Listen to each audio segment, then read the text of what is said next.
안녕하세요.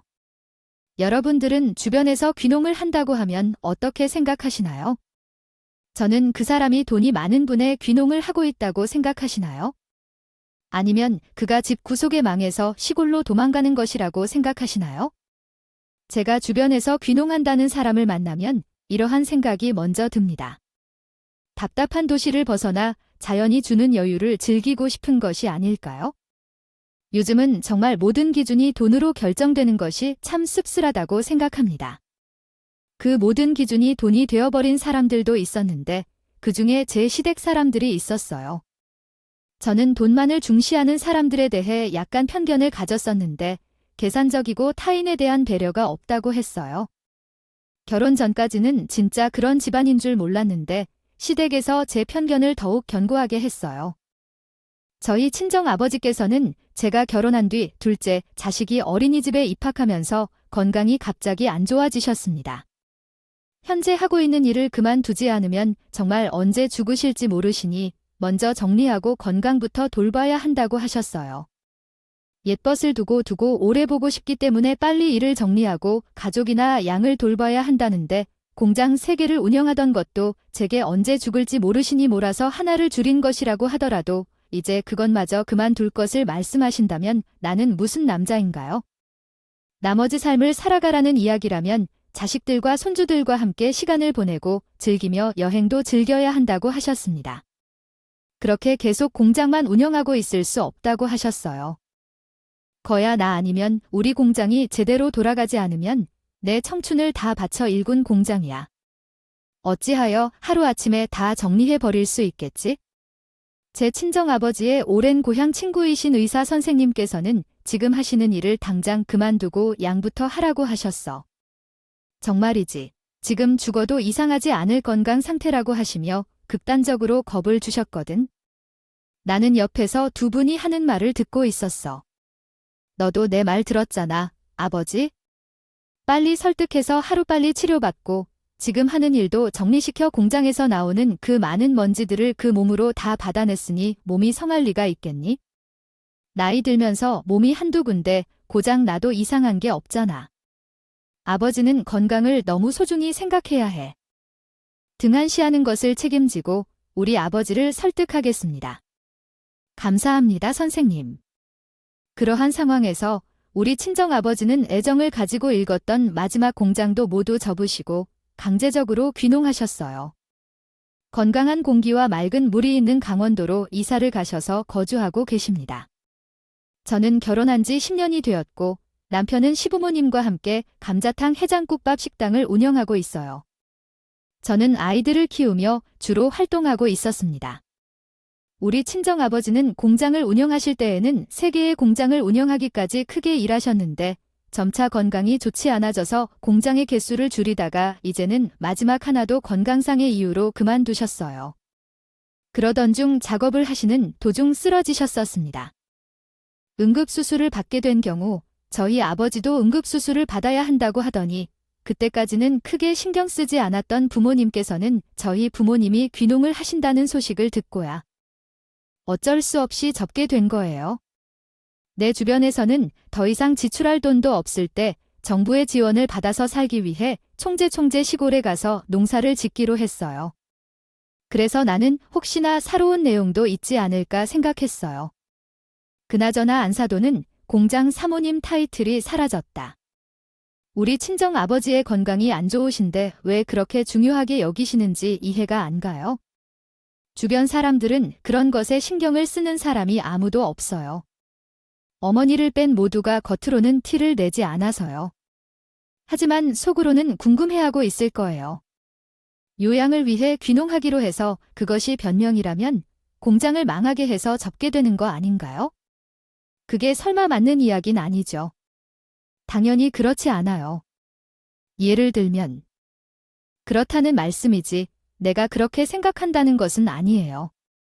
저는 계속 요양차기를 농하신다고 했는데도 여전히 시어머니는 제 말에 고개를 끄덕이시며 그저 친정어머니 눈에는 공장이 망해서 돈이 없으니 귀농하시는 걸로 보이시는 것 같아요. 우리 시부모님이 운영하시는 감자탕 식당에는 아이들의 놀이방이 크게 있어서 동네 장사는 나름 잘 되는 편이었어요. 보통 식당은 남편에게 모두 맡기고 부모님께서는 친척들이나 모임하시는 분들과 자주 놀러 다니셨어요.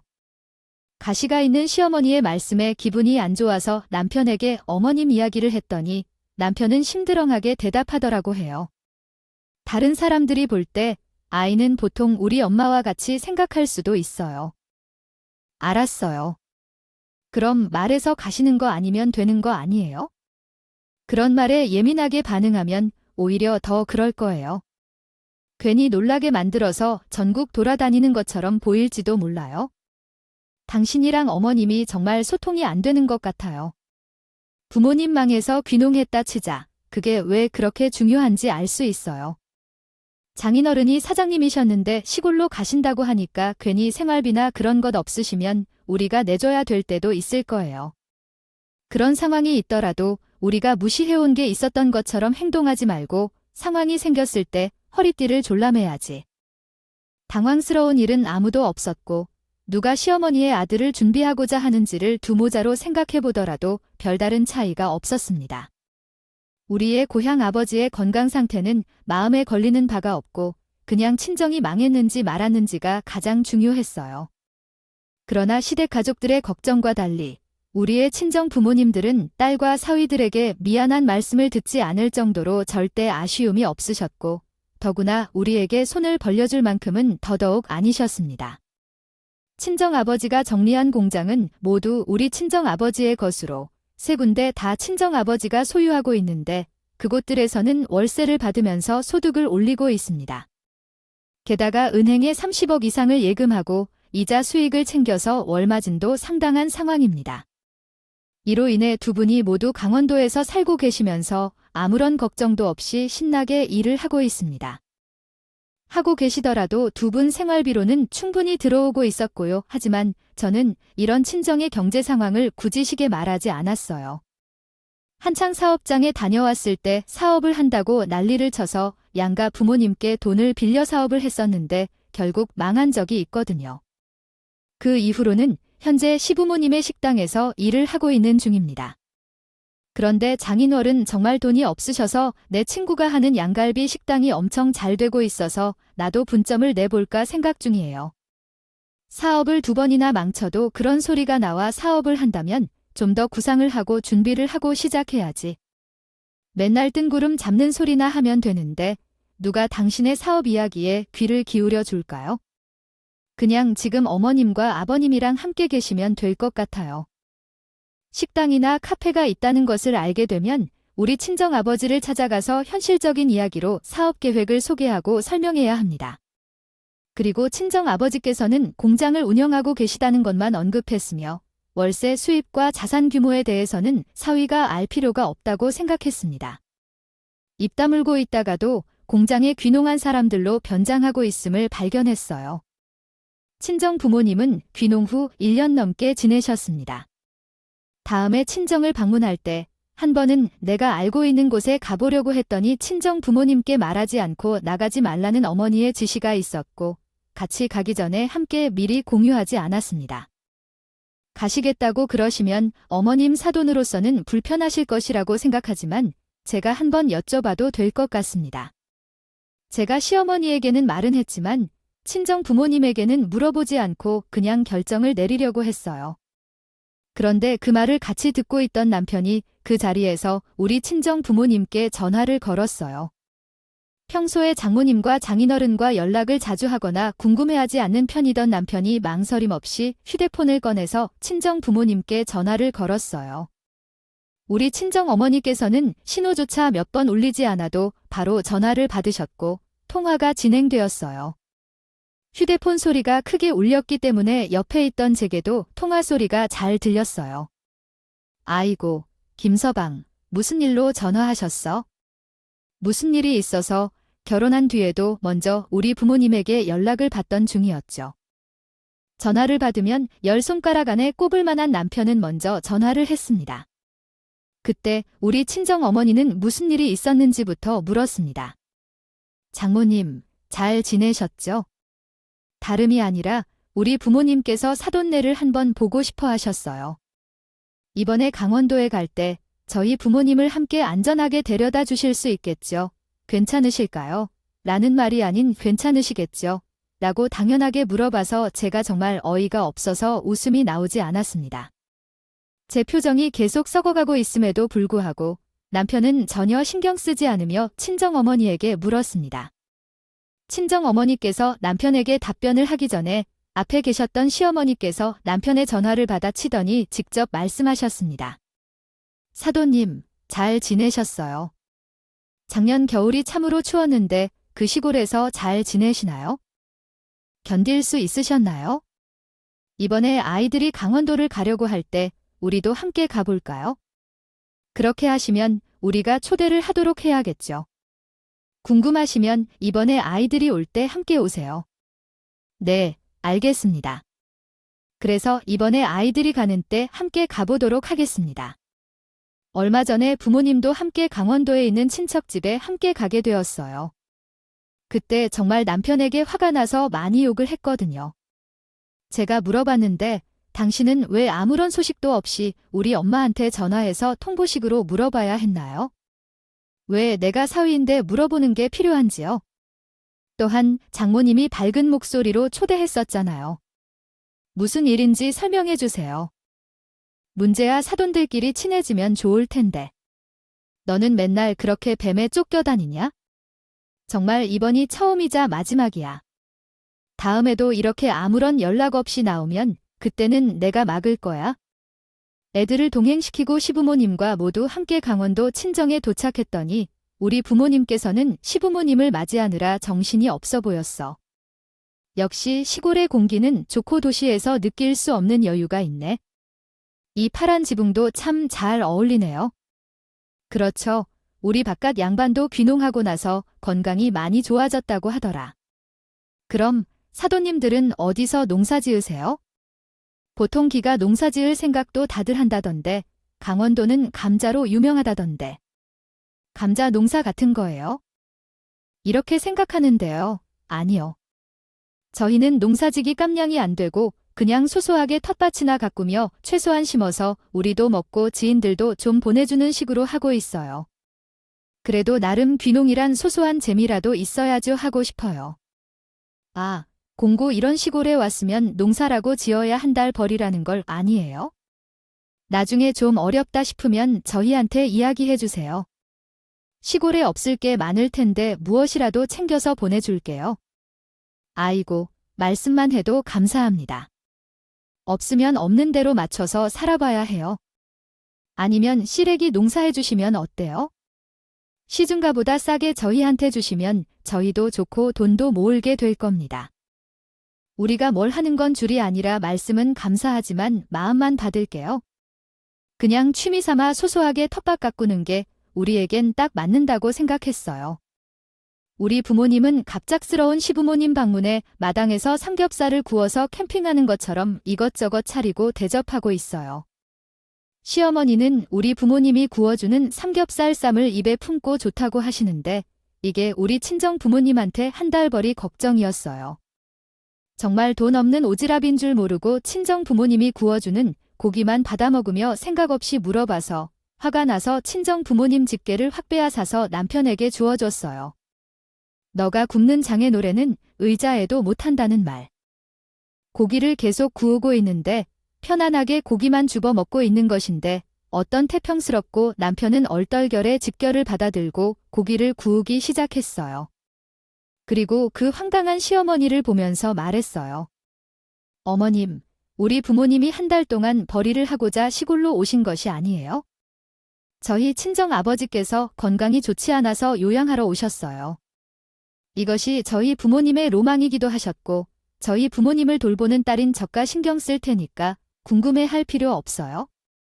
그렇게 분위기를 틀어서 표정 관리하는 것도 싫어하니까요. 사실은 내가 시댁이 걱정되어서 한 말인데 그럴 필요 없어요. 나는 돈에 관한 시어머니의 무례한 질문에 가만히 있기가 겨우 표정 관리할 수 있었습니다. 힘들더라도 저희 부모님께서 부모님의 칭찬을 해주셨어요.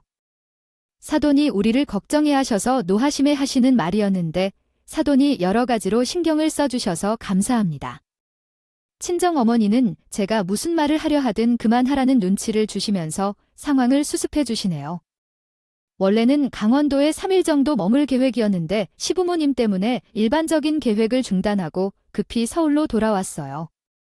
우리 부모님은 시부모님을 잘 대해 주시느라 한 번도 앉아 계시지 않으시고 정말 힘들게 움직이고 계십니다. 며칠 뒤에 우리 부모님께서 수확하신 채소와 고추장, 옥수수 등 여러 가지를 선택하여 택배로 보내주셨어요. 친정에서 온 택배를 받으러 가지 않았다.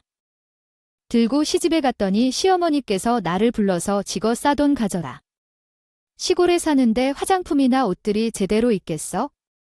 한 달 버리기도 시원찮을 것 같은데 이렇게 채소 같은 건 우리한테 가져다 줄 게 아니라 시장에 내다 팔아야 해? 모르겠네. 아무튼 수확했다고 굳이 우리도 챙기는 게 맞을까? 나도 다 내 품 정도는 해야 되겠어. 아니야, 시어머니께서 말씀하셨어요. 저희 친정어머니 보고 가져다 주라고 한 것을 살펴보니 보풀이 정말 심하게 퍼져서 원래 색깔을 알아보기도 힘든 니트와 무릎이 다 나온 바지, 이게 원래 하얀 옷이었지만 스킨로션과 샘플 화장품이 자잘하게 들어있었고 심지어 바닥이 다 드러나는 것도 있었어요. 피부가 예민하셔서 화장품은 딱 필요한 것만 사용하세요. 또한 옷은 친정어머니의 취향이 아니라고 생각되어 안 받아도 괜찮아요. 왜냐하면 내가 쓰던 것을 받아서 기분 나빠할 수 있기 때문입니다. 아껴야 할 사람들이 맘껏 고르며 사는 것이 맞아요. 이제 우리 서로 이런 이유로 싸우지 말아요. 어머니, 왜 서로 이런 말을 하는 거죠? 우리 부모님은 남에게 바라는 것 없이 그저 나누어 주려고 주시는 것이에요. 이것저것 고르는 것은 힘든 이웃에게 미안할 뿐이에요. 또한 나도 무엇을 도와드려야 할지도 생각하고 있습니다. 계속해서 서로를 신경 쓰며 이런 말잡이를 하지 말자는 거죠. 오히려 제가 한 말씀이라도 도움이 될 만한 쓸모 있는 것이라면 얼마나 기쁠까요? 어떤 말씀을 해도 어머님에게 쓰레기 같이 생각되는 것은 없어요. 바리바리 챙겨서 저희 친정어머니께 가다 주라고 하는 것에는 제 기분이 안 좋아요. 꼭 헌호 수고함에 버린다는 것을 강조하듯 주시는 것 같아서요. 다른 사람들에게도 이런 것을 주면 기분이 안 좋아할 텐데 더욱이 사돈한테 이런 것을 받으면 우리 부모님의 기분도 많이 상하실 것 같아요. 나는 좋은 마음에서 챙겨주라고 한 것인데 그럼 앞으로 너희 집에 어떤 것도 안 챙겨줄래? 괜히 챙겨주고 며느리한테 좋은 소리도 못 듣네. 내가 무슨 부귀 영화를 보려고 사돈 집까진 챙겨주겠어. 어머니가 무슨 것도 안 챙겨주셔도 돼요. 어머니가 그렇게 불편하시다면 저도 우리 부모님에게 숙제와 같은 채소들을 안 보내도 된다고 생각해요. 알겠습니다. 다음은 문단의 내용을 더욱 명확하게 표현한 것입니다. 전해드리겠습니다. 최소한 그냥 사 먹으면 그만인데 최소한 유라랑 떨려고 그랬어요. 그냥 시당에 답해주시면 공장을 운영하는 동안 시어머니가 저희 친정을 무시한 적은 없었어요. 하지만 귀농을 하면서 우리 친정을 엄청 무시하셨어요. 내 아들이 사업 2번 망하고 나서 시부모님의 식당에서 일하는데 시부모님들은 우리 때문에 힘들게 살고 있다고 생각하시고 계신 분들입니다. 친정 어머니께서 한 번은 저에게 오메가3를 물어보셨는데 그냥 사다 드리려 했었어요. 엄마가 오메가에 대해 이야기하길래 영양도 좀 사서 보내려고 했거든요. 장모님이 귀농하시면서 시골 양반이신가 봐요. 시골 양반들은 영양제가 치료제인 줄 알아서 뭐가 좋다고 하면 그냥 다 먹으려고 해요. 건강보조식품인데 드시고 싶다면 그냥 사들어도 되지요. 이건 도시에 사는 사람들도 다 똑같아요. 방금 그 발언은 우리 친정을 엄청 무시하는 발언인 거 알지요? 우리 부모님이 우스워 하실 거예요. 너는 말을 왜 그렇게 하냐? 무슨 무시하는 발언을 했다고 그래? 난 사실만 말했을 뿐이에요.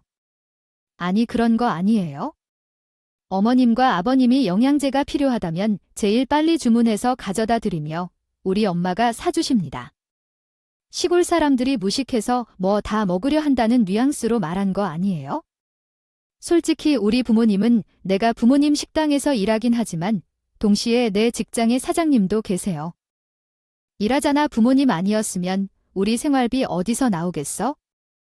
당신이 사업한답시고 돈을 그렇게 안 썼어도 그럴 일 없었어.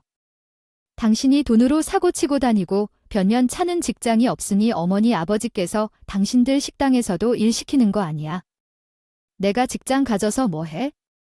지금 우리 부모님 식당을 잘 만드는데 어차피 나중에 내가 그 식당 물려받을 거야. 그리고 그 식당이 내 것이 되면 계속 우리 부모님께 잘 보여야지. 우리 부모님은 기농에 아시던 아파트도 우리한테 주고 가신 거 알지?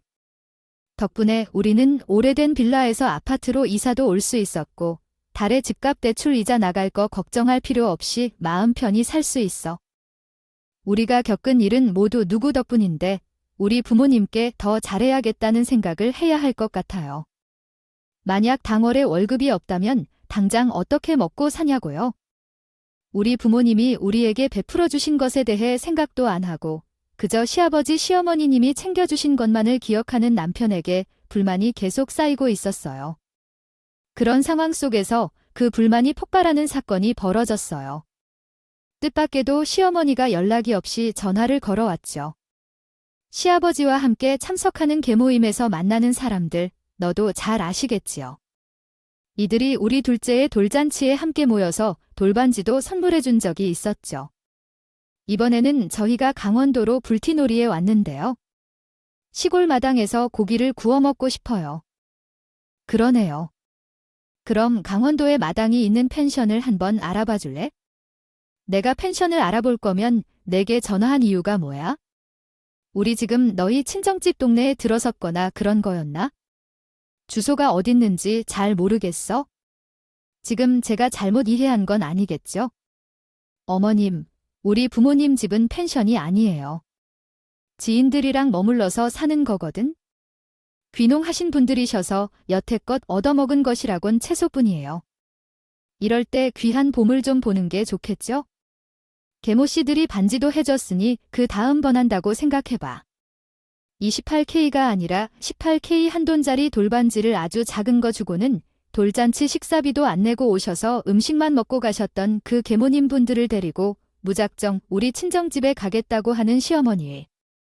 전화통화가 정말 비싸다고 하셨군요. 어머니, 강원도 펜션을 예약해 드리겠습니다.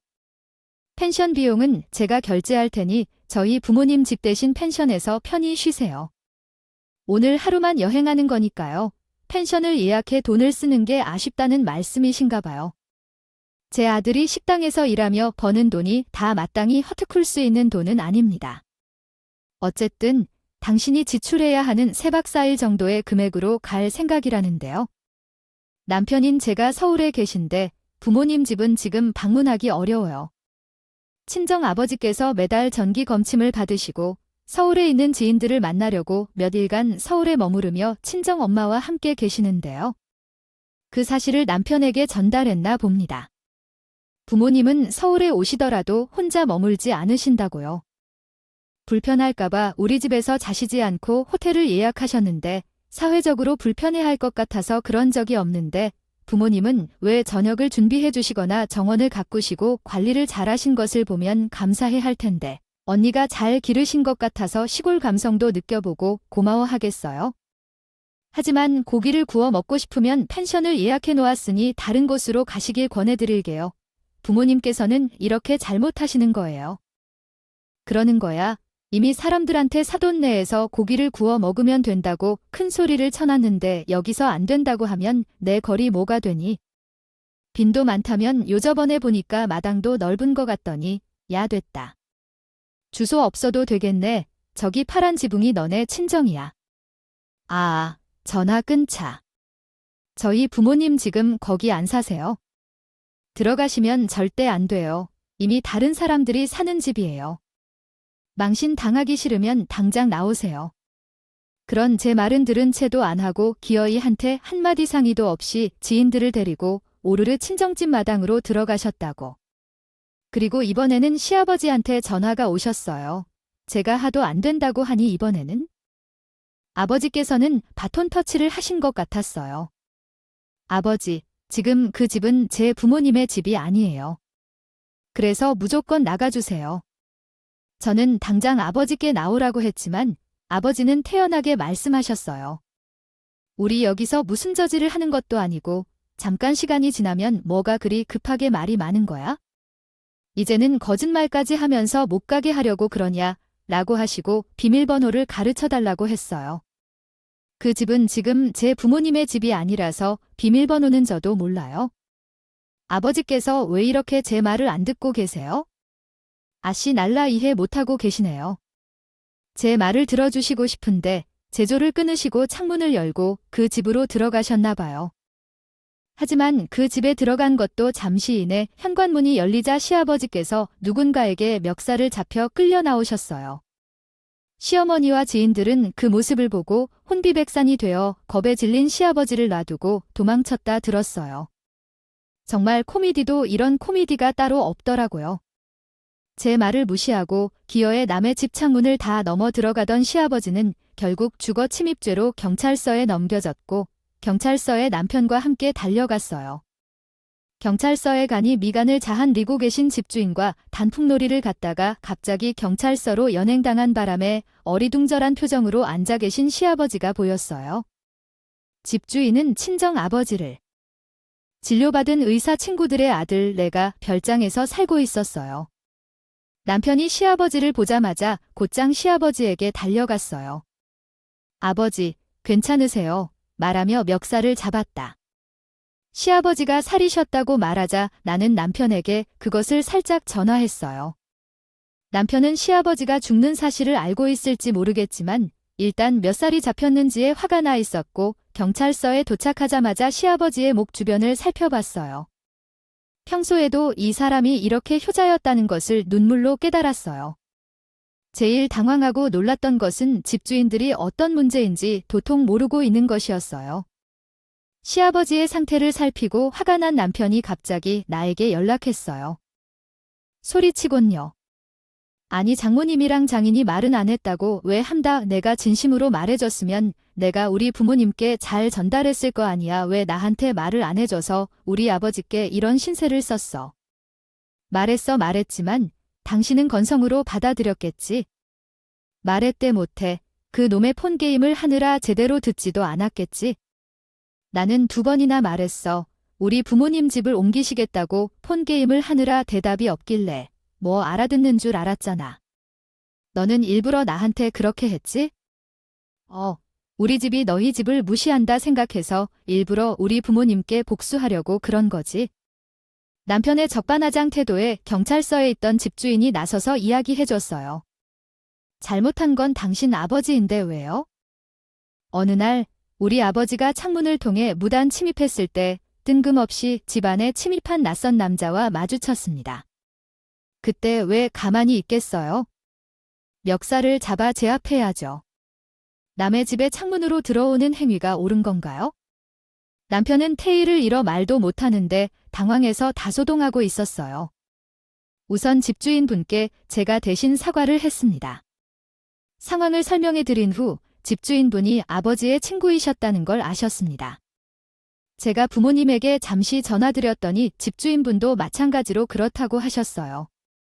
정말 놀랐을 텐데요. 죄송합니다. 이런 상황을 상상도 못했는데 참으로 놀랍습니다. 그분은 잠깐 별에서 머물렀다가 지금이라도 계세요. 정말 미안하고 이런 일이 생길 거라곤 생각도 못했었어요. 처음 뵙는 것 같아요. 친정 아버지께서는 제 아버지와 오랜 친구라고 들었습니다. 일단 그래도 시아버지께서시니 저는 뭐 어떻게 해야 할지 참 난감해요. 제 시아버지께서 괜히 뵙지 마시고 알아서 해주세요. 저는 상관없어요. 이렇게 말했더니 시아버지와 남편이 놀란 듯이 눈을 휘둥그렇게 떴고 저를 보았어요. 그래서 저도 남편과 시아버지를 무심하게 쳐다봤어요. 그리고 남편만 두고 가지고 온 차를 타고 집으로 바로 왔어요. 저는 그 인간들과 같은 공간에 있고 싶지 않아요. 저희 부모님을 만나러 서울에 계시는 어린 동생들이 있는 남매들을 데리고 갔어요. 전부터 이 정도로 상식이 바뀔 줄은 몰랐네요. 안 그러더라도 친구가 연락하며 우리 아들이 크게 당황했다고 전해주었어요. 망신 중에 망신이고 어딜 가서 그런 소리를 하는 사람이 우리 딸인 것, 시아버지가 이게 어디서 나왔는지 말하겠어요. 내가 가지 말라고 말했음에도 내 얘기를 듣지 않았다. 내가 거짓말을 하고 있는 줄로 생각하고 홀연히 들어갔어요. 나한테 처음부터 상의도 안 하고 찾아온 거러 쩔쩔매요. 와, 그때 우리 친정 어머니께서 제 시댁에 관심을 갖고 열정을 가지셨어요. 그분 우리 귀농했다고 막 무시하던데 아무튼 그렇게 해도 좋아요? 우리 딸의 부모니까. 우리가 무시당해도 견디지요. 그저 유분수일 뿐이죠. 이건 뇌가 없는 것이랑 같은 거죠. 그래서 나는 이혼하려고 생각 중이야. 이 집 사람들과 상종해서는 안 된다고요. 내 위치는 안쪽에 느껴져서 좁고 불편한 공간에 있다니 이번에는 정말 너의 시부모님한테 심한 실망을 받고 상처받을 수 없어. 여기는 너도 아이 같은 사람, 내가 며느리의 역할을 하라는 게 싫어. 그래서 내가 맘대로 이혼하고 싶다면 난 그런 결정을 존중할 테니까. 그래도 양육권은 내가 가지고 갈 테니까 그 같은 사고가 없는 집구석에 내 아이들을 맡기는 건 싫어. 당연한 거지. 손주들도 데리고 와야지. 나는 그렇게 아이들을 맡겨놓고 시부모님 집에 돌아갈 수는 없어.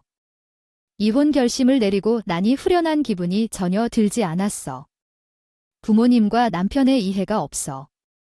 행동에 실망했고 힘들었지만 결국 이혼을 결심하니 머릿속에 복잡한 것들이 모두 정리되는 느낌이 들었어요. 시댁에 도착하니 시부모님과 남편이 있는 것을 보았고 안방에서는 시아버지와 시어머니가 큰 소리로 다투고 계셨어요. 당신 정신을 잃었어. 그 상황에서 어떻게 나만 남겨두고 도망가면 안 돼. 도망가면 경찰서가 와야겠지. 개 모임 사람들이 보면 창피하지. 이제 어떻게 하지? 그러면서 창문을 왜 타고 들어왔니? 나는 창문을 타고 들어오라고 한 적 없어. 당신이 무작정 창문을 열어 들어간 게 아니잖아. 말했어요. 내가 마누라라고 그런 행동을 했어? 앞으로도 위험한 일이 생기면 나를 버리고 도망칠 여편이야. 시부모님의 다투는 소리를 듣고 있었죠. 남편이 나를 보자마자 눈살을 찌푸리며 성큼성큼 걸어왔어요.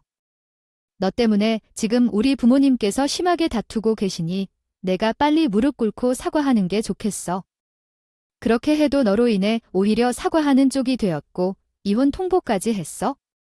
그래도 너를 며느리로 받아들인 것이 실수였다. 오늘부로 그만두겠다. 아버지와 어머니는 서로 말다툼을 하다가 내 목소리를 듣자 나와보라고 하셨어요.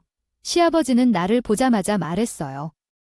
이 며느라, 그 사람들에게 말을 잘 걸어 시비선초를 풀어달라고 해. 그러면 내가 한 모든 행동에 대한 책임을 느낄 거라서. 이런 시아버지의 뻔뻔한 태도에 정말 할 말을 잃었다. 뻔했어요. 그런 태도에 겨우 지었던 분노도 다시 커졌고요. 사사돈 어려운 것을 무서운 줄도 모르신 채로 무작정 지인들을 데리고 찾아가시려는 생각을 다 하셨어요. 그것도 창문을 타서 무단으로 침입이라고 하니까 제게 창피해하지도 않으시고 도대체 사돈 알테라고 어떻게 하시려고 하셨길래 이런 말도 안 되는 사태가 벌어지는지를 알 수가 없죠. 왜냐하면 공장에서 지금까지 넘어갈 것 같지 않아서 돈도 없어서 귀농을 했고 그렇게 살고 계셨던 거 아니냐고요. 귀농이라는 것을 했다고 하셨는데 사돈 귀족이라고 했으면 이럴 때 도움이 된다고 생각되는 거 아니에요? 큰 소리를 뻥뻥 쳐놓고 닫혀 있어도 이런 모습을 보이면서 내가 계모임 사람들에게 얼굴을 어찌 다닐 수가 있겠어요? 저희 공장은 안 망했고요. 아버지 요양 때문에 귀농했다는 거죠. 도대체 몇 번을 말씀드려야 알아들으시죠? 귀농을 돈 없이는 못하죠. 철거 비용만 몇천 원이 들더니 집을 다시 짓는 비용은 어디서 우습게 넘어갑니다.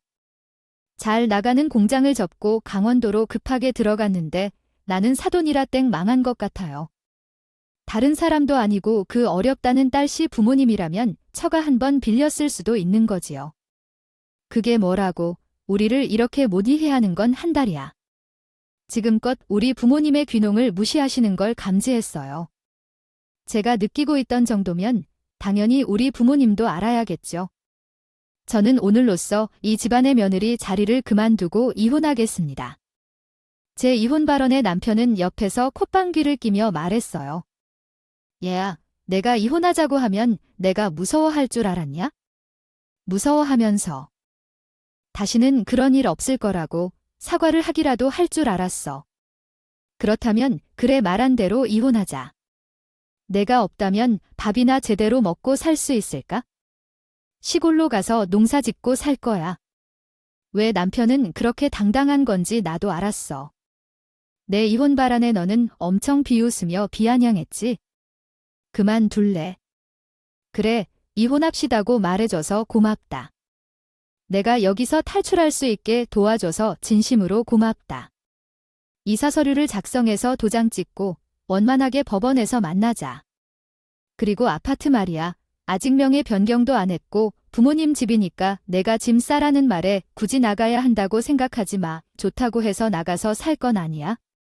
내가 내 말처럼 그냥 싸서 나갈 게 아니라는 건 알아도 언제든 새로운 여자를 만날 수 있다고 생각하지 않아. 출발할 거예요. 너희는 처갓집으로 시골에 가 있어서 채소를 최소한 수확해야 해요. 채소를 많이 수확해서 맛있게 먹고 잘 살 수 있으니까 짐을 당장 싸서 나가기로 해야 돼요.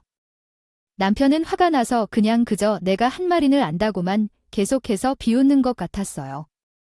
그날 저는 집에 돌아가서 남편의 짐을 다 싸서 현관 밖으로 내놨고 비밀번호는 당연히 변경했어요.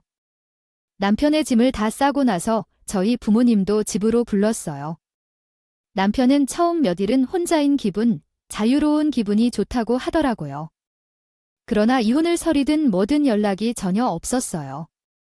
그래서 왠지 순순히 이혼해 줄 것 같지 않아서 친정아버지께 부탁해서 변호사를 찾아보고 있었고요. 연락이 전혀 없어서 변호사를 통해 이혼소장을 제출하니 그제야 집으로 찾아와 줬어요. 도착했는데 비밀번호를 계속 틀어봐도 틀려서 무심코 정말 이혼할 것 같고 초조했어요. 전화가 오자 남편이 갑자기 긴급한 목소리로 이렇게 말했어요. 얘야, 정말 이혼할 생각이야. 짐 싸서 나가라고 해서 짐을 싸고 나갔어. 너한테 다 맞출 거야? 이제는 좀 풀릴 때가 아닌 것 같아. 뿐만 아니라 평소에도 내게 갑자기 대해왔던 게 많아. 당신이랑 시어머니, 우리 친모님 무시하고 시어머니 당신들이 우리 월급 주신다고 말하는데 당신이 아니라 나에게 갑질을 해왔어. 나는 그게 쌓인 거였고 이 사건이 폭발했어. 우리 부모님이 무료했던 건 인정할게. 내가 부모님 대신 사과할게. 이혼만 다시 생각해봐. 너도 나 아니면 못 살 방법 없잖아. 나의 결연하고 단호한 이혼을 고수할 거야. 발언에 남편도 몇 날 며칠을 빌다가 겨우 이혼 도장을 찍었어요. 부모님과 남편 모두에게 연락도 모두 했고 양육권도 제가 들고 왔어요. 저는 요즘 아이들과 함께 친정 부모님 집 근처에서 지내고 있어요. 아버지께서 공장을 다시 작게 운영하시고 원래 살던 집도 팔고 다른 곳으로 옮기셨거든요. 결혼 전에는 회계 일을 좀 했는데 친정아버지께서 공장의 격리를 도와달라 하셔서 제가 친정아버지의 공장에서 일하며 지내고 있어요. 어디 가도 무시당하지 않을 분들은 바로 친정 부모님들 뿐이에요. 제 때문에 시댁에 민망하게 해드려서 정말 죄송했어요. 그만큼 죄송한 마음으로 더 잘하는 딸이 되려고 노력하고 있어요. 벌써 올해의 끝자락이 다가오고 있어요. 모두 다가왔네요. 남은 시간 동안 올해를 잘 마무리하시길 바래요. 이야기를 들어주셔서 감사합니다. 오늘도 저희 채널에 와주셔서 감사드립니다. 더 좋은 이야기로 찾아뵙겠습니다.